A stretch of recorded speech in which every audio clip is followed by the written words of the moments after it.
fait vraiment plaisir de vous voir presque ce midi, en cette belle journée de tempête de neige. Malgré vos caméras fermées, je suis convaincu que vous êtes tous très enthousiastes à venir entendre parler de gestion de données par l'Observatoire global de Saint-Laurent. Donc, je me présente, je suis Maxence Saint-Onge. Je suis directeur de l'EGSL. Donc, de façon interchangeable, je vais parler de l'Observatoire de l'EGSL ou de l'Observatoire global du Saint-Laurent. Je suis très content de vous présenter cette session sur les données ouvertes et leur viabilité à long terme. Je suis accompagné par Gabriel Leblanc, qui est coordonnateur de projet à l'Observatoire, et aussi de quelques membres de l'organisation qui sont au travers les personnes participantes. J'ai reconnu Astrid et Marianta. Bonjour à vous. Euh, donc, on va plonger dans le sujet. Plus précisément, là, on va explorer comment le partage de données favorise leur résilience et leur réutilisation dans le temps. Quels sont les mécanismes et les pratiques qu'on utilise là, à l'Observatoire pour assurer une accessibilité durable. Prochaine diapo, Gabriel. Donc, ça, c'est le menu de la présentation. D'abord, le premier objectif, c'est situer l'observatoire et son rôle là, dans l'écosystème des données ouvertes. Ensuite, on va voir comment la gestion des données a évolué, principalement à travers les principes FAIR et CARE. Là, je vous assure, les acronymes seront tous définis au fil de la présentation. Et comment ces principes-là influencent les transformations des pratiques. On va terminer là en regardant plus concrètement ce que fait le GSL, puis où est-ce qu'on se positionne en termes de bonnes pratiques, meilleures pratiques, peut-être même standards, et comment faire pour aller plus loin. Donc, prochaine diapo. Donc, qu'est-ce qu'on est? L'Observatoire global du Saint-Laurent, on est un OBNL, donc une organisation à but non lucratif, et on existe depuis 2005. On fête nos 20 ans cette année.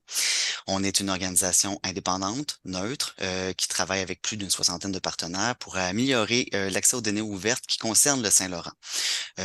Par les données du Saint-Laurent, oui, comme on peut avoir en tête de façon plus standard les données en lien avec les valeurs océaniques, mais c'est multidisciplinaire, les thématiques et nos partenaires sont très diversifiés. On parle à la fois de d'autres BNL, de ministères, d'équipes de recherche dans les universités, là, juste pour en nommer quelques-uns. Notre rôle, c'est de s'assurer que ces données-là soient non seulement accessibles, mais aussi rehausser le niveau de qualité en termes de standardisation pour qu'elles soient utiles dans la prise de décision. Donc ça, c'est une des éléments de notre vision qui nous habite. On est impliqué également dans le système intégré d'observation des océans du Canada, le CIOC, un autre acronyme, et on gère la plateforme régionale de ce système-là, et on contribue également à la plateforme nationale. Genre, on va vous en parler un peu plus loin là, précisément de ceci. Notre approche est écosystémique, ça veut dire qu'on ne voit pas juste les données comme des chiffres isolés, on les voit comme des éléments clés pour comprendre et protéger les milieux naturels, puis également pour soutenir les communautés. Ce que présente en ce moment Gabriel, l'écosystème, un autre niveau d'écosystème dans lequel on évolue. On ne travaille pas en vase clos. On est actif dans ces réseaux internationaux. Pardon, d'experts et d'expertes en gestion de données. Ça fait aussi en sorte que plusieurs personnes dans notre équipe qui siègent là sur des groupes qui se questionnent sur les meilleures pratiques, sur comment s'aligner sur les standards internationaux, les standards de normes internationales. Ça nous permet d'être à l'affût et de nous adapter des évolutions technologiques, méthodologiques en matière de gestion de données. Tout ce que vous voyez là, on va approfondir ça également au fil de la présentation, là, mais c'est surtout pour présenter. Là, j'avoue qu'il n'y a pas une carte derrière, mais il y a des partenaires là, qui sont aux États-Unis, en Amérique du Nord, dans l'Union européenne également. Donc, prochaine diapositive. Plus précisément, le GSL, on s'occupe de la gestion, diffusion, archivage et valorisation des données. Toujours en appliquant des normes qui sont reconnues internationalement. Et là, pratique, normes, standards, on va démêler ça un peu plus loin aussi dans la présentation. Alors, d'un côté, on travaille avec les organisations qui produisent des données. Et on travaille également avec les organisations qui utilisent les données. Donc, des fois, ça peut être les mêmes organisations, mais pas tout le temps. Donc, on va développer, par exemple, des outils de visualisation des données qui sont adaptés aux besoins des partenaires. On va aussi faire de l'accompagnement en gestion de données, que ça peut également passer par de la formation. Et on travaille aussi à la création d'outils pour simplifier finalement le processus d'intégration, de validation de larges volumes de données. Donc, ça, c'est assez exponentiel depuis les dernières années. Et donc, dans l'équipe, au-delà de l'équipe de coordination, on a une équipe de scientifiques de données qui travaillent principalement avec les producteurs de données et les développeurs qui vont globalement travailler également aux outils de visualisation des données. Mais ces deux équipes-là travaillent de façon complètement interreliée et il y a du développement qui se fait à l'interne pour faciliter ce processus-là parce que ben, on va le voir un peu plus loin dans l'historique, mais en ce moment, si on n'avait pas des outils internes pour faciliter le processus, ça nous prendrait probablement 4 ou 5 fois la taille de l'équipe pour gérer l'intégration des données qu'on reçoit. Alors, cette équipe, prochaine diapo, Gabriel, c'est une équipe multidisciplinaire. Donc, j'ai parlé de scientifiques des données. On a des biologistes, physiciens, géologues. Il y a quelqu'un qui a son micro ouvert. Et nos spécialistes en communication, en coordination, puis on a également, bon, en termes d'informaticiens, des programmeurs, des développeurs, des analystes. Cette diversité dans l'équipe, ça nous permet Ah, c'est d'avoir une que ma approche. batterie était en train de s'épuiser. Non, ça Je, va. Ça va. Elle est en train de se charger. Je vais essayer de Gabriel, voir je comment pense c'est. que tu as l'option de muter merci. Ouais, c'est ça, j'essaye de voir qui jase. J'ai un bon TDAH, fait que si j'entends parler en même temps, je vais perdre rapidement le fil. C'est bon. Euh, Je vais muter quelqu'un, hein. Merci, Gabriel. Donc, cette équipe-là, ça nous permet d'avoir une approche qui est intégrée, complète, là, pour répondre aux besoins de nos partenaires, peu importe qui ils sont. J'ai envie de parler là, plus précisément du système intégré d'observation des océans du Canada, donc que j'ai mentionné brièvement en entrée de jeu. En ce moment, c'est comme un autre niveau d'observatoire qui est canadien. Il y a 3 organisations régionales, donc l'Ouest au niveau plus du Pacifique, dans l'Est, et nous au niveau du système Saint-Laurent. Ça ne veut pas dire que c'est les seules données qu'on traite. Dans nos catalogues également des données qui proviennent de l'Arctique, mais en ce moment, il n'y a pas d'organisation régionale. Puis par organisation régionale, on parle d'une équipe qui inclut notamment des scientifiques de données et des programmeurs. Ben, on joue à le GSL surtout de par notre expertise là, qui date de 20 ans maintenant, un, un rôle assez pilier dans ce système-là, où on est également responsable de l'administration de la plateforme nationale du système intégré. Donc, en ce cas-ci, je vous invite à aller voir de quoi ça a l'air après la présentation. C'est ensuite un peu plus concrètement là, sur comment tout ça s'agence ensemble. Donc, on a ce que je viens de mentionner, donc les producteurs de données, les équipes, et tout ça est regroupé par région vers le portail national. Ce qu'il faut savoir, c'est que c'est un service pour les partenaires qui est offert gratuitement là, en termes de gestion de données, d'intégration des données. Donc, c'est l'aspect accessibilité est fondamental. Et ensuite, ben, avec ces données-là, on travaille avec les partenaires pour que elles deviennent, que les données et les métadonnées, on va définir métadonnées un petit peu plus loin, que tout ça soit interopérable et accessible pour favoriser leur réutilisation. Et tous les mots que je viens de dire, interopérable, accessible, données, métadonnées, on va approfondir ça également dans les prochaines diapos. Euh, pour compléter un petit peu notre vision, prochaine diapo, Gabriel, j'ai mentionné d'entrée de jeu qu'on avait une vision écosystémique. Qu'est-ce que ça veut dire plus précisément?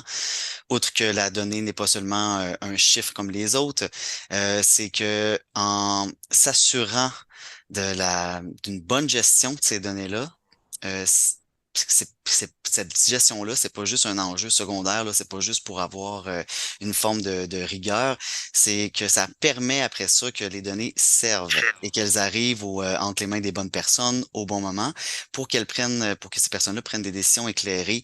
Et on s'entend en 2025, c'est quand on parle de décisions éclairées basées sur les données de la recherche, c'est des décisions politiques. Donc, c'est un élément de la vision là, qui habite l'entièreté de nos décisions et de nos orientations. Ensuite, je parlais c'est un service qui est accessible. Donc, la façon dont on travaille avec les partenaires, c'est que quand on a un groupe de recherche, par exemple, là, qui nous arrive avec des données que le groupe veut rendre accessibles, on travaille là, bref, d'amont vers l'aval. On rencontre les partenaires, on élabore un plan. Le partenaire s'occupe évidemment de la collecte de données. Et après, on les accompagne dans toutes les étapes qui se rendent jusqu'à la diffusion des données. Mais la diffusion des données, ça a l'air d'être la dernière étape sur la colline. Mais non, il y en a d'autres après. Il y a la valorisation des données et la promotion de ces données-là. Ensuite, ça, c'était le portrait global de l'observatoire. Qu'est-ce qu'on fait? Qu'est-ce qui, quelles sont les grandes questions, enjeux auxquels on vient répondre? Donc, comment est-ce que la publication de ces données-là vont favoriser la résilience? Ça, c'est ce qu'on souhaite, ce qu'on promeut, mais comment est-ce qu'on le fait réellement, puis comment qu'on mesure cet impact-là? Et on s'assure finalement de leur réutilisation sur du long terme. Et quand on parle de bonnes, meilleures pratiques, de normes, qu'est-ce que ça veut dire exactement? Puis c'est quoi l'impact de l'utilisation de ces pratiques-là sur la réutilisation des données? Donc, on va approfondir tout ça. Donc, l'évolution des pratiques, je pense que vous connaissez tous et toutes des chercheurs ou des chercheuses là, qui ont des données sur des disquettes 8 pouces ou qui ont des données sur des disques durs externes poussiéreux, au mieux dans une bibliothèque ou peut-être même dans un tiroir. Bon, ces données-là, elles ont coûté une fortune à aller chercher en termes d'équipes de recherche, des fois de navires de recherche, mais après ça, elles servent plus ou peu. Bon, depuis plusieurs décennies, on a vu une multiplication des plateformes parce que c'est l'étape suivante après le stockage sur des supports physiques, c'est de les mettre accessibles en ligne. Mais il y a, comme je l'ai mentionné, une multitude de plateformes. Elles peuvent être associées à des espaces géographiques, elles peuvent être associées à des thématiques scientifiques. Et c'est difficile des fois de mesurer, bon, ben, est-ce que telle plateforme est la bonne pour notre équipe de recherche?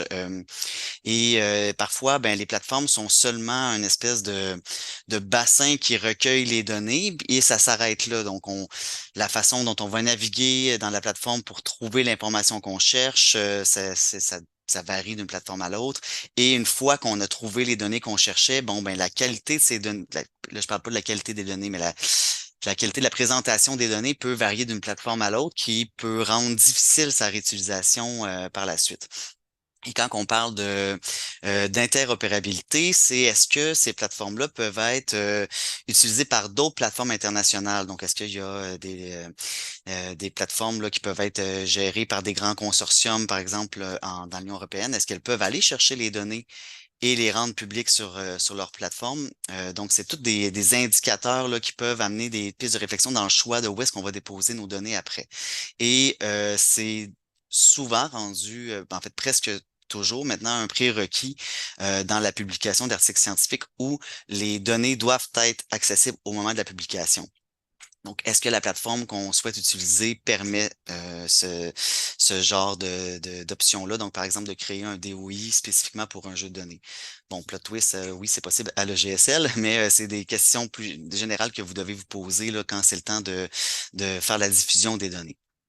Donc, plusieurs étapes derrière toutes ces considérations-là. Donc, ça, c'est ultimement dans le choix de la plateforme, mais tout ce qui vient avant, c'est là où on veut s'assurer également que l'équipe derrière la plateforme a une bonne expertise en termes d'intégration puis de gestion de données, qui considère l'ensemble de l'évolution des normes, des standards et des pratiques en gestion de données.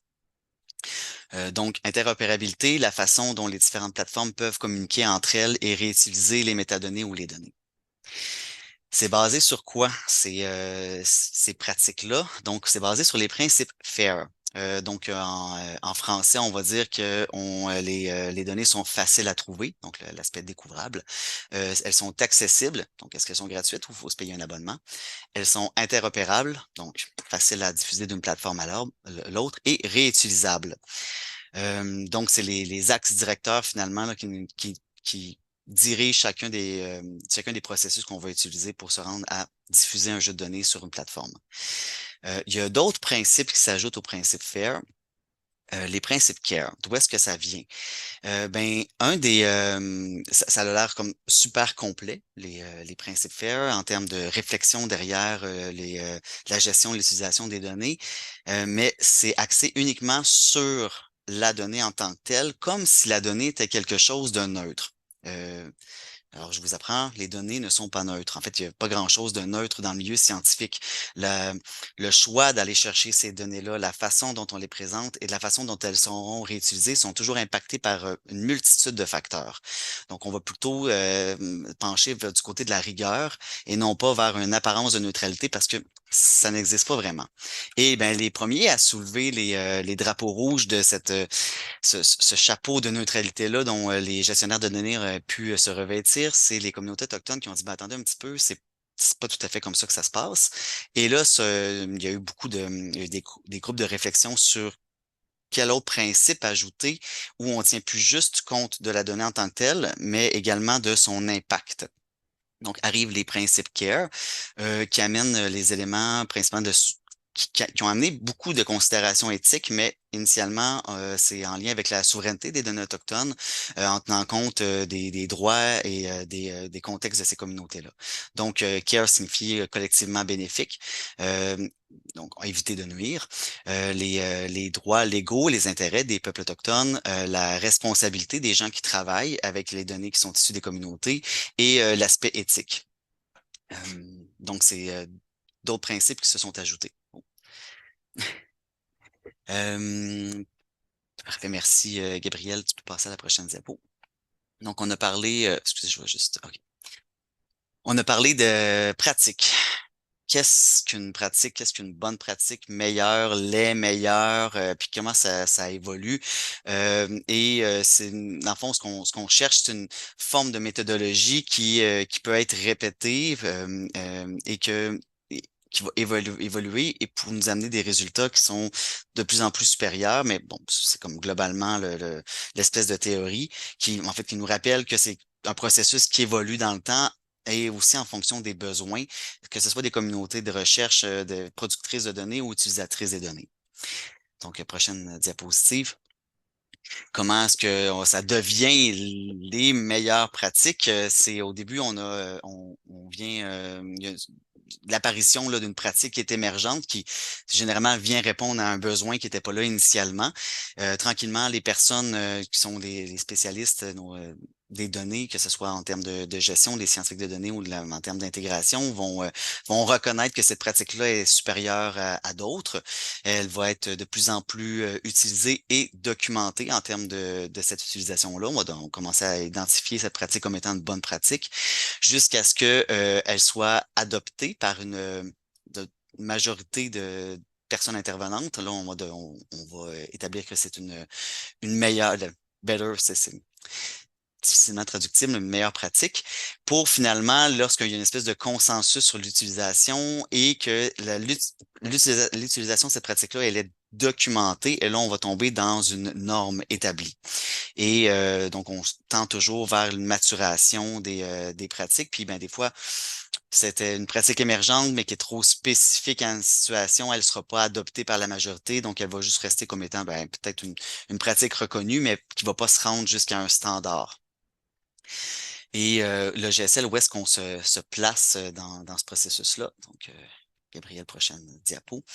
Euh, Entre les bonnes meilleures, les plus meilleures et la standardisation. Donc, on va vous amener dans notre processus. Et mais un petit rappel que tout ça c'est important d'avoir une équipe qui travaille là-dessus pour être toujours à l'affût de ces améliorations-là, des changements et de ce qui se passe là, au niveau international pour toujours préserver cette considération d'interopérabilité-là qui permet la plus grande diffusion possible des données. Donc, prochaine diapo, Gabriel. Ça, c'est des exemples tirés du catalogue de l'EGSL. Donc, c'est le genre de présentation que vous avez quand vous cherchez soit des mots-clés ou soit un jeu de données en particulier. On a aussi des outils de visualisation là, qui permettent de chercher plutôt par espace géographique. C'est vraiment la pierre angulaire de tous les principes qu'on utilise, que je vous ai présentés depuis le début.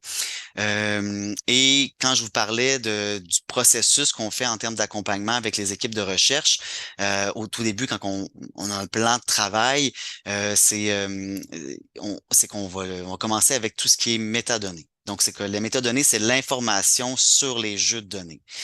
Et c'est là où je vous dirais que le niveau de standard est le plus élevé. C'est celui là qui change pas et qui pour nous est assez euh, pas rigide, mais une forme d'encadrement serré parce que c'est là au niveau des jeux de données, de l'accessibilité, c'est tel que tel, ça varie d'une discipline à l'autre, mais la métadonnée, en se basant sur les standards, c'est ça qui va permettre de se retrouver sur différentes plateformes.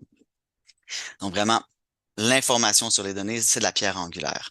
Donc, prochaine diapo, Gabriel. Bon, qu'est-ce qu'on veut dire par données sur les jeux de données? Hein? Donc, on va voir le titre jeu de données, une description, c'est qui, à qui appartient l'autorité de ce jeu de données-là. Donc, nous, on va intégrer également dans le catalogue les liens directs vers soit les jeux de données en tant que tels ou de l'information sur les jeux de données. Ça peut être des rapports, des rapports de mission, des rapports de recherche. Et toujours le plus facilement accessible possible. Donc, on télécharger dans des formats que tout le monde peut ouvrir sur son ordinateur facilement. Et également, ben, je vous l'ai dit, le GSL est en mesure de produire des DOI, donc des liens directs vers les jeux de données. Oui, c'était bon, Gabriel. Et on va ajouter donc d'autres informations sur les jeux de données. Ça peut être des mots-clés sur le contenu du jeu de données. Ça peut être également de l'information sur la localisation ou la superficie géographique là, qui est couverte. Donc, des genres d'exemples qui peuvent être ajoutés à ces métadonnées-là. Euh, merci. Je vous parlais d'interopérabilité. Ces métadonnées-là qui sont très normées font en sorte que les métadonnées peuvent être, je vais utiliser le terme moissonné, là, mais dans le fond, que d'autres plateformes puissent aller chercher ces informations-là. Donc, si on a l'exemple où on a un jeu de données sur le GSL, sur qui provient d'un comité ZIP dans le secteur de la BO1000 vaches, qu'on va retrouver également sur le système intégré d'Observatoire des océans du Canada, qu'on va retrouver également sur GBIF, qui est Global Biodiversity Information Facility, ou OBIS, qui est excusez, mon accent en anglais est terrible, Ocean Biodiversity Information System, qui sont des plateformes internationales. Donc, le jeu de données du comité ZIP se retrouve sur des plateformes internationales de biodiversité océanique. Et comment est-ce que ça se retrouve là? Ben, c'est grâce à la norme. Donc, tantôt, on parlait de maturation des bonnes pratiques. Je ne savais pas. Merci, Nadia, pour l'information. C'est parce qu'on se base sur la norme ISO 1915 des métadonnées. Vous pourrez aller voir, je parle au pluriel, ces nombreux documents au niveau de la standardisation parce que il y avait le document initial, je me souviens plus quelle année, qui date dans les années 2010, mais il y a souvent des addendas je ne sais pas si mon latin est bien prononcé, mais qui s'ajoutent au document initial parce que ça évolue. Et ben, toutes ces plateformes-là se basent sur cette norme-là pour pouvoir communiquer entre elles et rediffuser l'information. Bon, quand on regarde ça, ça semble assez aride. Moi, je suis la personne qui se connaît le moins en gestion de données dans toute l'équipe. Et moi, je ressentirais un très grand découragement à utiliser ce genre de structure-là.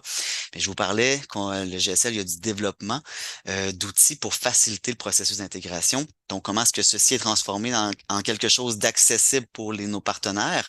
Ben, il y a un formulaire d'outils de saisie de métadonnées. Donc, où les équipes de recherche vont répondre à des questions dans ce formulaire-là qui est assez bien structuré, où on les prend par la main dans chacune des étapes. Et ce qui va faire en sorte que, au final, on va répondre aux normes, mais que le poids qui est entre sur les épaules, ou en tout cas la tâche qui est entre les mains des équipes de recherche et s'en retrouve grandement allégée. Et on a une équipe de scientifiques de données aussi après ça qui va aller revoir avec les équipes de recherche. Ah ben est-ce que c'est cette information-là, c'est vraiment ça que tu voulais dire? Est-ce que ça, c'est une erreur ou c'est vraiment le mot-clé parce que je retrouve pas cette information-là dans le jeu de données? Donc, ces scientifiques-là dans nos équipes là, permet vraiment là, d'augmenter le niveau de référencement dans les différentes plateformes grâce aux communications avec les équipes de recherche. Bon, ce premier outil où on facilite ce processus-là. euh, qui nous amène les équipes de recherche à avoir des jeux de données qui répondent à des normes internationales. Un autre outil, prochaine diapositive, Gabriel, c'est des outils de visualisation. Donc ici, on a un exemple, c'est une carte pour le programme sur les données environnementales côtières de référence, là, qui est un programme fédéral qui vient du MPO où, ben, grâce à cette standardisation des métadonnées, après ça, on peut aller voir dans la carte, puis identifier des endroits où il y a des jeux de données. Et en cliquant sur chacun des points, apparaît l'information des métadonnées. Donc, qu'est-ce que c'est? C'est quoi le titre? Ça vient de qui? Qu'est-ce qu'on va retrouver dans ces jeux de données-là? Et après ça, on peut trouver des liens qui vont directement vers le catalogue. Euh, donc, et non seulement, nous, on projette ces données-là vers d'autres plateformes. En fait, c'est pas nous qui le faisons, mais les autres plateformes viennent se servir dans notre catalogue. Mais les autres plateformes qui utilisent les mêmes standards internationaux, ben, on peut aller les chercher puis les ajouter au catalogue. Donc, on va avoir la métadonnée parce qu'elle correspond aux mêmes critères, la même présentation, et on va avoir le lien vers le bon catalogue pour le rediriger. Donc, c'est des exemples d'autres portails avec lesquels on travaille qui viennent bonifier finalement le catalogue de jeux de données. Et là, ben, c'est un exemple qui est principalement axé à un programme en particulier là, du fédéral. Donc, prochaine diapositive. Dans un autre exemple d'outils de visualisation, il y en a plusieurs là, sur notre site. Celui-là, c'est sur des éléments de biodiversité dans le système Saint-Laurent, mais je passerai déjà à l'autre, Gabriel. Euh, donc, on vous a parlé tantôt d'un autre système, une autre plateforme d'observation, oui, d'observation des données, donc l'Ocean Biodiversity Information System, qui est, si je me souviens bien, européen. Je me souviens plus du pays d'origine, Gabriel, je sais pas si. Ouais, c'est européen. Puis actuellement, c'est ça, ça a la reconnaissance de l'UNESCO aussi. Donc, tu sais, c'est un peu, disons, pan-national, là, fait que c'est ça la définir. Merci beaucoup. Euh, donc, ce qu'on voit ici, c'est un des outils de visualisation de ce catalogue-là, où on voit les jeux de données qui viennent du catalogue de l'EGSL. Donc, prochaine diapo. Alors, à gauche, excusez, à ma gauche, je ne sais pas si c'est comme ça pour vous également, on voit que dans ce secteur-là, sur la plateforme Obis, il y a plusieurs jeux de données associés à la biodiversité. Et si on sélectionne, si on ajoute un filtre, on peut aller voir là, ceux qui proviennent directement de la plateforme de l'EGSL. Donc, ça vient bonifier la couverture d'informations et d'accès à des données scientifiques en combinant finalement différentes plateformes. Et ben, le fait qu'on adhère à ces standards internationaux-là fait qu'on se retrouve sur ce genre de plateformes-là qui sont grandement utiles pour les équipes de recherche. Ça a plusieurs utilités, autant pour les équipes qui les utilisent, mais aussi pour oui, c'est là que j'étais rendu, Gabriel, merci, tu lis dans mes pensées. Mais également pour les organismes qui sont producteurs de ces données-là. Donc, on parlait tantôt du jeu de données de la baie des Mille Vaches qui vient du comité ZIP. Ben, via sa diffusion sur différentes plateformes, ce jeu de données-là, maintenant, ben, 21, ça c'était en date de 2023, je pense, là, ça a probablement augmenté depuis, mais 21 citations de ce jeu de données-là dans différentes publications scientifiques. Donc, on voit l'intérêt là, qui vient d'augmenter dans réfléchir à ces bonnes pratiques, utiliser les bonnes plateformes, se faire accompagner, tendre vers les standards, ben, ça a ce genre de résultats-là plus concrets au niveau de la recherche. Ensuite, ben, l'élément biodiversité est assez intéressant. Donc, je vous ai parlé des standards pour les métadonnées hein, qui permettent une propagation sur les différentes plateformes. Et pourquoi qu'on a choisi spécifiquement cet exemple-là dans la présentation, c'est que en termes de biodiversité, c'est là où il existe des standards internationaux là, qui sont comme largement utilisés par la communauté de recherche, qui permettent de euh, plus facilement finalement cette diffusion-là sur d'autres plateformes. Et là, c'est nous, ce qu'on utilise, en fait, nous et ce qui est l'adhésion internationale en termes des données de biodiversité, c'est le Darwin Core. Donc, comment est-ce qu'on fait que des données qui ont été prises peut-être il y a 10, 15 ans soient encore facilement utilisables aujourd'hui et qu'on souhaite que les données d'aujourd'hui soient encore utilisables dans 100 ans? Donc, encore là, on réfléchit à des standards, puis dès qu'on adhère à des normes, à des bonnes pratiques et peut-être même des standards quand on y a accès, ça permet de faire durer l'utilisation des jeux de données dans le temps. Fait que comment est-ce qu'on fait ça? Ça, c'est un exemple, oui, c'est exactement là où j'étais j'étais rendu, un exemple de jeux de données qu'on peut recevoir. Donc, les scientifiques de données reçoivent ces fichiers-là. Et là, on se doute que l'information est soit complète, incomplète, peut-être aride, pas parfaitement claire, et il y a des trous, des informations manquantes, en fait de nombreuses informations manquantes. Euh, donc, c'est pas juste de poser les bonnes questions, il y a beaucoup de travail à faire pour les rendre, les rendre ces jeux de données-là les plus améliorés possibles et les plus réutilisables possibles. Donc, ça, c'est un exemple d'un jeu de données qui arrive. On se doute que c'est pas tout à fait propice au partage parce que même si vous recevez ce jeu de données-là, si c'est pas vous qui avez fait la campagne d'échantillonnage, il est peu utilisable. Donc, comment est-ce que ce jeu de données-là va évoluer dans le temps, Gabriel?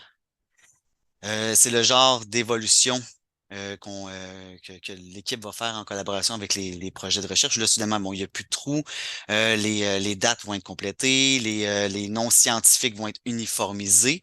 Tu peux passer à la prochaine étape. Chacune justement de ces éléments-là vont bon, oui, je vous l'ai dit, hein, moi je suis la personne qui s'y connaît moins bien en gestion de données. Mais bon, chacun des éléments finalement va être standardisé et uniformisé au sein même du jeu de données, mais également selon les standards internationaux. Parce que si tu Et, veux, oui, Maxence, vas-y, Gabriel. je peux même en parler un petit peu, là. Mhm. Parce que moi, j'y touche un peu plus aux données, là.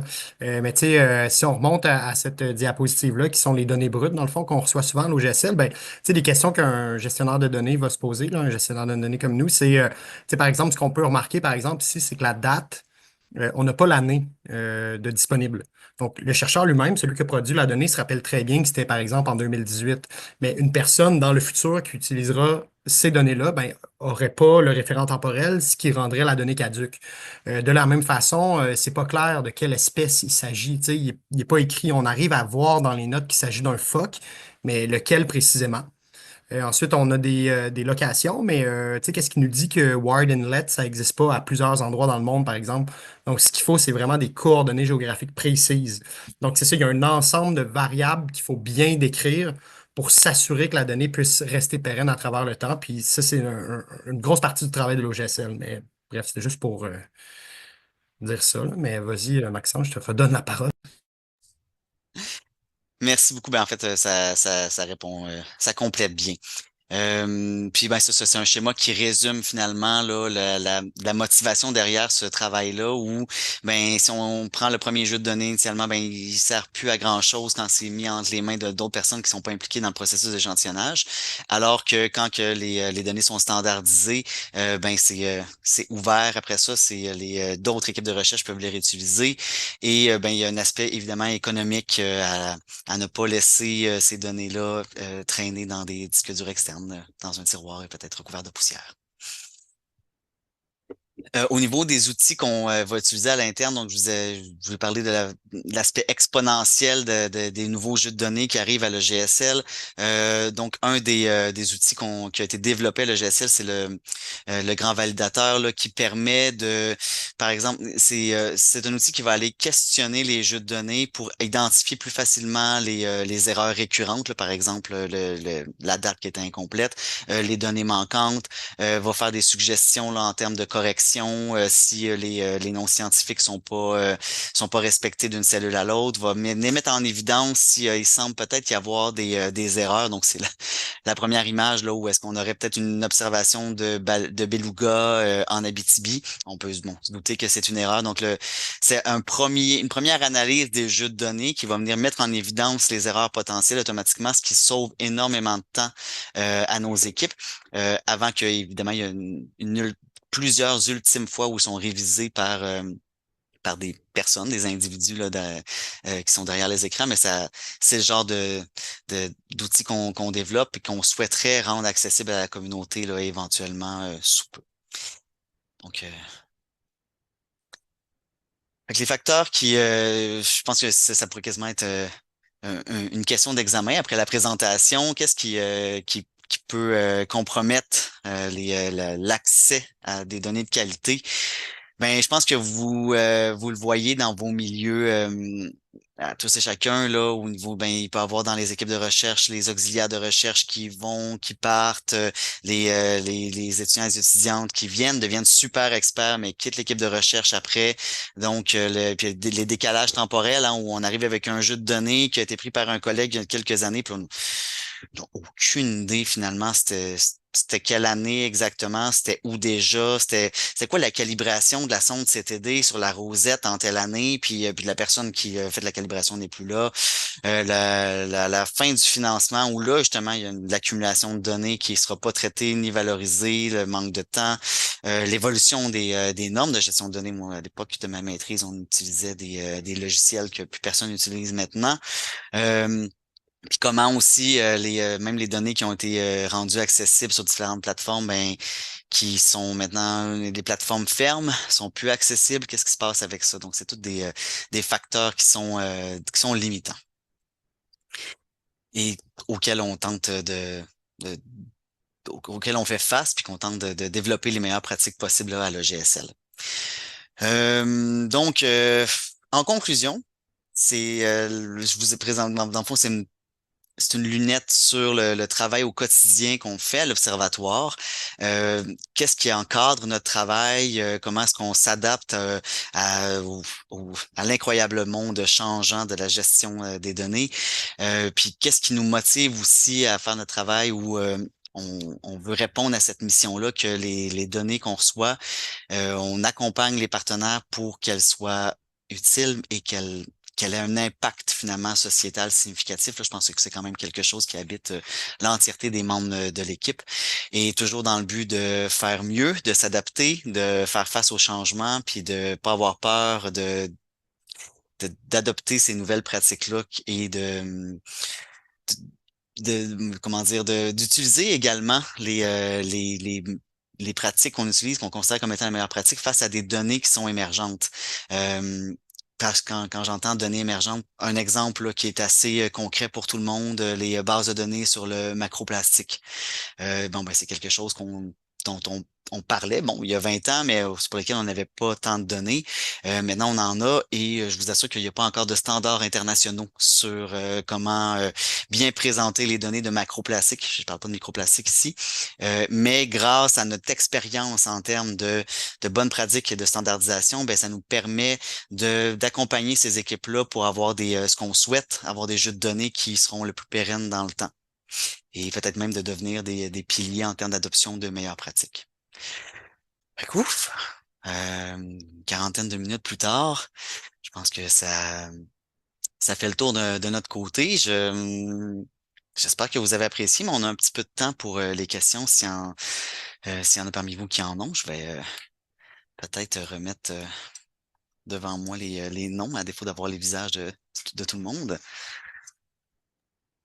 Et puis merci de votre écoute. Je vous- Oui, le chat est vide, ben vide. Ouais.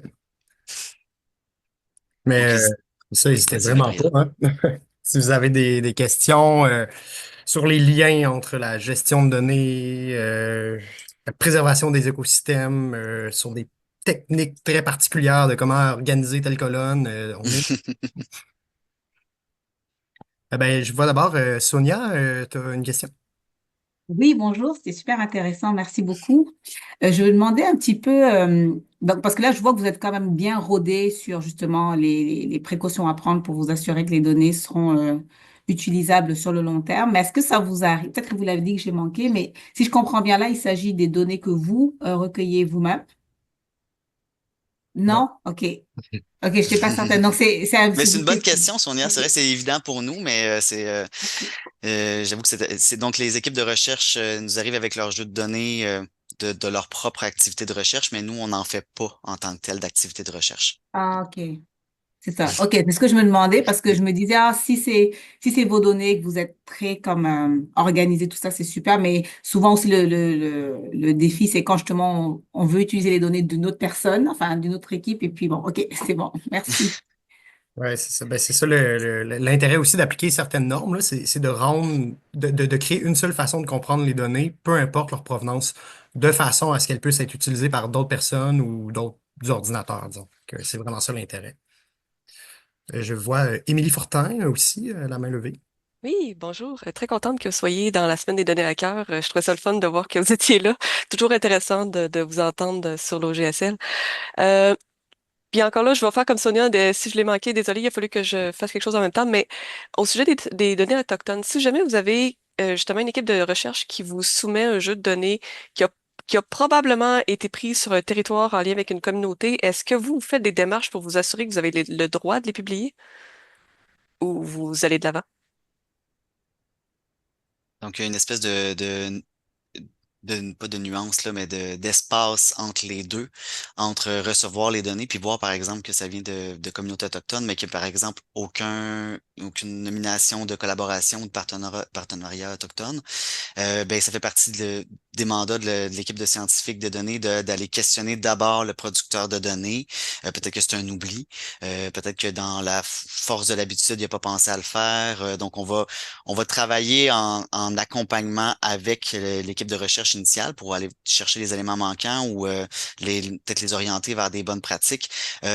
À ma connaissance, Gabriel, c'est pas arrivé encore où on a dû comme trancher sur est-ce qu'on va publier ou pas des données. Et il y a l'aspect sensibilité des données. Là, il y a rien qui nous limite, le GSL, à publier des données dans d'autres secteurs de recherche, là, en sciences humaines ou en santé. Mais jusqu'à présent, on n'en a pas ou de façon anecdotique. Mais c'est sûr que si on parlerait, par exemple, de données de santé des communautés, que ce serait associé à des communautés autochtones et qu'on n'en aurait pas dans la liste d'auteurs des propriétaires des jeux de données, là, ça soulèverait des drapeaux rouges significatifs. Mais Gabriel, là, tu peux me reprendre, mais je pense pas que la situation est arrivée jusqu'à présent, mais on est évidemment à l'affût de ce genre de situation-là. Oui, exact, c'est ça. La situation s'est pas présentée telle quelle, mais effectivement, là, ça fait plusieurs années là, tu sais, qu'on se renseigne beaucoup puis qu'on est en communication avec ces communautés-là. Donc, il y a une sensibilité là, au moins au sein de l'équipe. Puis on comprend très bien que des données qui ont été prélevées à même les communautés et pour lesquelles les communautés n'ont pas donné l'accord au partage, ben, c'est en soi un facteur automatiquement qui va nous empêcher de diffuser la donnée là, tu sais, du moment où on le sait, là. Après, c'est ça, c'est de réfléchir à comment s'assurer de le savoir, effectivement. Mais on est informé aussi, tu sais, par exemple, il y a un conseil lié à une université qui est en train de se former dans le Nunangat, là, qui est tout le Grand Nord canadien, le territoire inuit, où il veut y avoir, organisé par ces communautés-là, un contrôle sur qui sont les chercheurs et les chercheuses qui rentrent sur le territoire, qui est-ce qui en sort. Donc, tu sais, c'est contacter ces organisations-là pour voir comment nous, on peut contribuer à leur autodétermination. Par exemple, c'est le genre d'initiative qu'une personne qui a ma fonction au sein de l'OGSL va faire, par exemple. Donc, on s'assure d'être super informé par rapport à ça, puis on peut considérer les communautés autochtones, en tout cas, on peut se considérer alliés, du moins de leurs aspirations, je pense. Merci. Il y avait Jérôme Laroche qui avait la main levée. Oui, bonjour. Merci Maxence et Gabriel. Là, c'est super intéressant. Je connaissais pas l'OGSL. Peut-être que j'en avais entendu parler un peu dans le passé, mais là, comme on est en train, nous aussi, de travailler sur des dépôts de données là, à l'Université Laval, là, c'est vraiment, c'est carrément dans nos cordes, là. Je me demandais, est-ce que vous, à l'OGSL, vous avez des données génomiques ou protéomiques ou d'ADN environnemental ou des trucs comme ça? Euh, Est-ce que tu veux que je réponde, Maxence? Tu peux commencer, puis je compléterai au besoin. Ok, ouais. Non, au niveau de, tu sais, des génomes puis tout ça, plus ou moins, on a relayé des bases de données via le programme sur les données environnementales côtières de référence. Après, au niveau des données de l'ADN environnemental, il y en a, mais c'est souvent sous forme d'inventaire de biodiversité. Donc, tu sais, c'est pas très spécifiquement dit que c'est par la méthode de l'ADN environnemental que ça a été fait. Mais tu sais, actuellement, la manière dont on va gérer les données d'occurrence découvertes par la méthode d'ADN environnemental, c'est que il y a tout le temps une variable qu'on ajoute dans nos tableaux de données où est-ce qu'on décrit la méthode, justement. De sorte que quelqu'un qui télécharge une base de données d'occurrence qui a été poussée par la méthode de l'ADN environnemental, ben, sache que c'est la méthode qui a été utilisée au moins et puisse ben, faire ce qu'il veut avec rendu là. Mais oui, on le considère l'ADN environnemental comme une donnée émergente parce qu'on comprend qu'elle doit être rendue, disons, dans un tableau d'une façon peut-être différente qu'un inventaire terrain où est-ce qu'un biologiste a noté telle espèce ou telle espèce, tu sais, de visu. Mais oui, oui, Dans, c'est dans nos dans le fond, préoccupations. dans le fond, vous listez les espèces qui peuvent être contenues, mettons, dans un site donné parce que vous avez quand même un aspect biodiversité qui est très important, là. Et vous n'avez pas les données brutes, mettons, génomiques, qui ont permis d'identifier les espèces. Non, mais on est OK. en contact avec un chercheur plus particulièrement, mettons, avec les algues, qui lui fait ça. Donc, OK. nous, on diffuse sa base de données parce que lui est taxonomiste.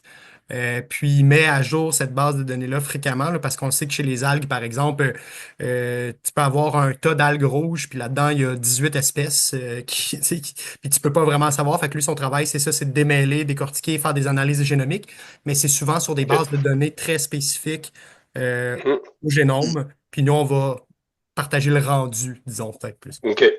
Si je peux ajouter, Jérôme, Oui. les défis auxquels font face les chercheurs génomiques en termes de stockage des données, les défis également, même en lien avec les institutions là, de recherche, donc à l'Université Laval, ben, vos collègues dans les autres universités font face aux mêmes défis et on a on a débuté des conversations avec des chercheurs et chercheuses de l'UQAR, principalement de l'ISMER, là, qui souhaiteraient utiliser une plateforme comme le GSL pour pouvoir faire la diffusion de données. Fait que je pense qu'il y a une espèce de momentum en ce moment où il y a une espèce de limite qui est atteinte pour les personnes en recherche en génomique sur la capacité de stocker puis de diffuser l'information, puis qui cherchent des avenues alternatives pour le faire. Fait que je pense que ça pourrait faire l'occasion d'une conversation en one-on-one Ouais, ben, c'est avec ça. les membres de l'équipe qui pourraient vous OK. accompagner là-dedans. Parce, c'est parce qu'à l'Université Laval, on est en train de monter une plateforme justement qui s'appelle Genovalia, qui a pour but, dans le fond, de stocker principalement de l'information sur les données génomiques pour les espèces non humaines, pour tout ce qui touche les espèces, sauf l'être humain. Hmm. En fait, on essaye de se connecter là, avec Borealis puis le DFDR, là. Mais tu sais, dans le fond, vous touchez principalement tout ce qui est dans le Saint-Laurent ou autour, là, dans le fond, là. Fait que tu sais, c'est sûr que tu sais, on pourrait se parler pour éventuellement voir à collaborer ou à échanger de l'information là, parce que nous, dans le fond, c'est pour toutes, là, que ce soit en agroalimentaire, en foresterie, en environnement, milieu marin, milieu d'eau douce aussi, hein. Mais on peut s'imaginer que si dans cette plateforme-là, les standards ISO qu'on utilise en termes de métadonnées sont utilisés sur votre plateforme, ben on pourrait aller moissonner après ça dans votre Oui, plateforme pour les diffuser pour ce qui est en lien avec le Saint-Laurent. exactement. Puis c'est pour ça que tantôt, quand je parlais des données génomiques, tout ça du côté ADN environnemental, c'est bon, à l'Université Laval, on a quand même pas mal d'équipements là, au niveau informatique pour stocker des données. Là, présentement, là, on est à 200 Tera, là, mais tu sais, il y a une plateforme qui s'appelle Valeria, là, de support aux chercheurs, puis il y a de l'espace de stockage, là.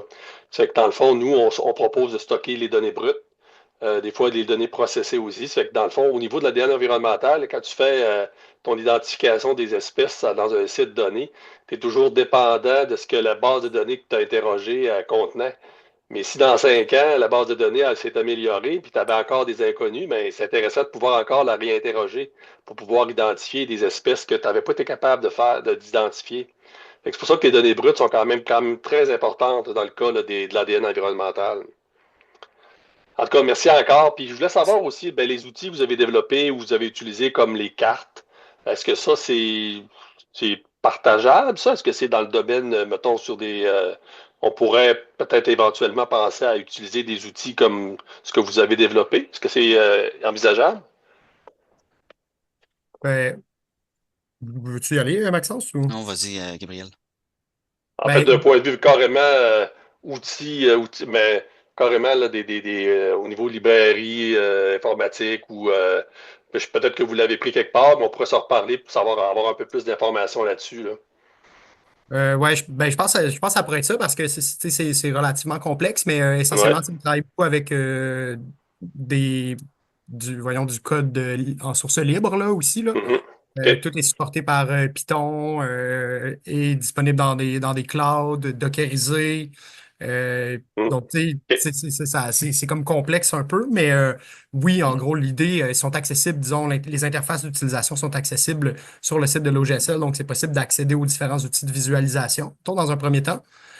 Puis, dans nos collaborations avec d'autres gestionnaires de données, il y a cette idée-là de partager les outils qu'on Mhm. utilise dans une perspective justement d'adhérer à de favoriser l'adoption de standards similaires pour éventuellement qu'on puisse faciliter les ponts d'interopération. Donc, il y a un intérêt fort à partager les outils à l'OGSL juste parce qu'on veut être dans la mouvance internationale collaborative là, qui existe actuellement. Ben, parfait. Ben, merci beaucoup. Merci encore. Super intéressant. On va s'en reparler. Oui. Avec plaisir. Et je vois Michel Dehaye. Oui, bonjour. Alors, Michel, je suis du Cégep de Chicoutimi. Je suis responsable du bureau de la recherche. Alors, le bureau est pas mal constitué de moi-même et, et du gestionnaire qui m'accompagne. En même temps, moi, je joue un rôle de courroie avec notre CCTT, le Centre collégial de transfert technologique, le CGQ, qui est le Centre de géomatique du Québec.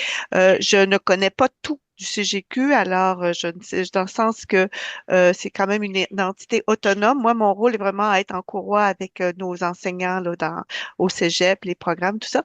Mais n'empêche que je sais que en géomatique, on parle beaucoup de mégadonnées, de données de géolocalisation et je sais aussi que dans les travaux au niveau des ressources, un peu ressources naturelles, je sais que le CGQ avait travaillé aussi, je pense, c'était justement sur les rives du Saint-Laurent, mais je sais aussi qu'il y a des possibilités de travail au Saguenay. Fait que dans le fond, ma question est un petit peu euh, dans le sens que euh, est-ce que le Saint-Laurent, on l'élargit au Saguenay? Est-ce qu'il y a des données? Est-ce que c'est des choses qui vous, qui vous intéressent par rapport à la région? Étant donné, peut-être, je sais pas, moi, je pense au Beluga ou autre. Il y a comme des fois les frontières, ça se traverse, là. Est-ce qu'on ouvre au Saguenay?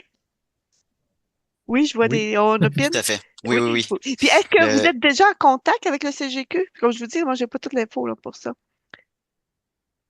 le Centre Ah, géomatique du Québec. Le Centre de Oui, de... géomatique du Québec. on a parlé, ouais, c'est ça.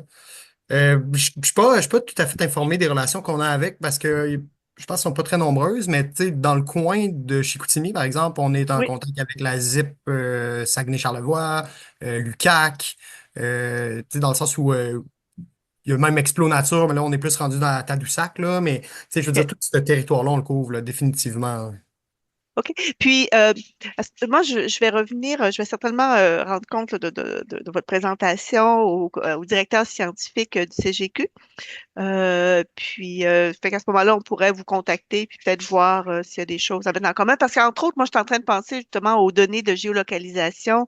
Puis je sais aussi que le CGQ travaille tout l'aspect du jumeau numérique. Fait que, tu sais, toute l'interopérabilité des données, du territoire, tout ça, je pense que c'est important. Puis de ce que j'entends de vous, vous avez une belle expertise, vous avez développé des outils qui pourraient servir, puis qu'en bout de ligne, on pourrait juste additionner, non pas multiplier là, en silos. Ouais, Fait ouais, que, ben, avec plaisir. OK. Fait que merci. ouais. N'hésitez pas à nous écrire. Je ne sais pas si vous avez pu prendre nos courriels, là, je peux les remettre dans le chat, là, mais tu sais, pour toutes les OK. personnes qui ont des besoins, qui ont Mhm. des idées de projet, ce genre de choses-là, tu sais, c'est sûr qu'on peut en discuter. Puis notre objectif, c'est vraiment créer un climat de collaboration entre les différentes équipes qui sont investies dans la recherche. Euh, Je, J'ai J'ai envie de... une question aussi pour vous. Oui. Oui, allez-y, répondez-moi, puis j'ai une autre question après. OK, parfait. Je voudrais juste répondre rapidement à la question dans le chat de Nadia parce que peut-être que ça OK. peut intéresser des gens puis qu'il y en a qui doivent quitter sur comment avoir accès à nos services. Eh bien, il y a beaucoup d'équipes de recherche qui ont déjà accès à nos services sans le savoir. Donc, ça, c'est une première chose. Puis sinon, ben, tant que c'est en lien avec le système Saint-Laurent, et là, je vous le dis, au niveau des disciplines, c'est extrêmement varié. On n'est pas, c'est pas un facteur limitant. Fait que la façon de faire, c'est de contacter le GSL. Donc, ça peut être aussi banal que via l'info.gsl.ca. Puis là, souvent, on va vous dire, ah ben, sachez que vous êtes déjà dans un programme de recherche, peu importe, là. Puis sinon, ben, on va entrer en contact, puis on va voir, ben, on va évaluer c'est quoi vos besoins, c'est quoi les jeux de données, c'est quoi le niveau de d'intégration de données, où est-ce que vous êtes rendu, puis comment placer. Puis, fait que je vous dirais que tous les jeux de données sont en lien avec le système Saint-Laurent sont accessibles. Et tant que l'idée derrière, c'est de les rendre accessibles et publics. Il faut pas que ça soit de l'ordre du privé. Quoique il y a des nuances, là, on peut quand même mettre des choses en pré-production là, si c'est lié à un article qui va être, ou mettons, un dépôt de thèse de maîtrise là, qui devrait être publié sous peu, on peut jouer avec ça un petit peu, mais sinon, c'est facilement accessible. Puis ce qui va jouer au niveau du temps, en fait, c'est le temps qui va jouer. Est-ce que c'est quelque chose qui est urgent via un programme spécifique pour lequel on a eu du financement ou c'est un jeu de données où là, on doit prendre le temps de bien comme développer la relation et de mener jusqu'à la publication des jeux de données. Mais on a toute une équipe qui travaille là-dessus. On est rendu 18 à la GSL.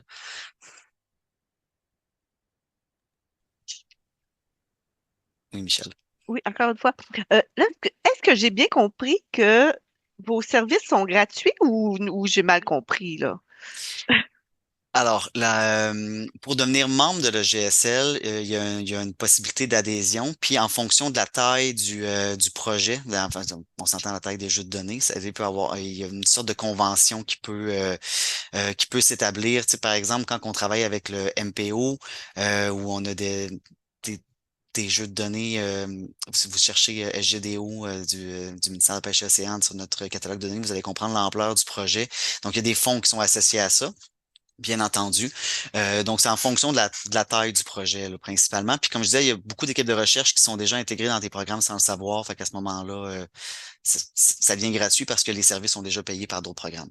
OK. Parce que ma deuxième question à cet effet, c'est à ce moment-là, quand on le sait en amont, on peut aussi demander à l'intérieur de la subvention un montant Ça, pour c'est collaborer avec l'idéal. vous. OK, Dans c'est les ça, hein? plans de gestion de données, oui, c'est un autre take-home message.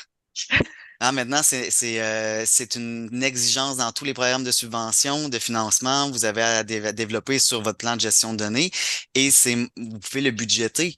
Donc, c'est possible de budgéter dans le plan de gestion de données. Voici comment nous souhaitons procéder et les fonds que nous demandons dans la subvention pour financer un accès rapide et un accompagnement de l'OGSL. Donc, c'était pas là, les plans de gestion de données, il y a quelques années. Maintenant, ça l'est, Mm. puis c'est budgétable.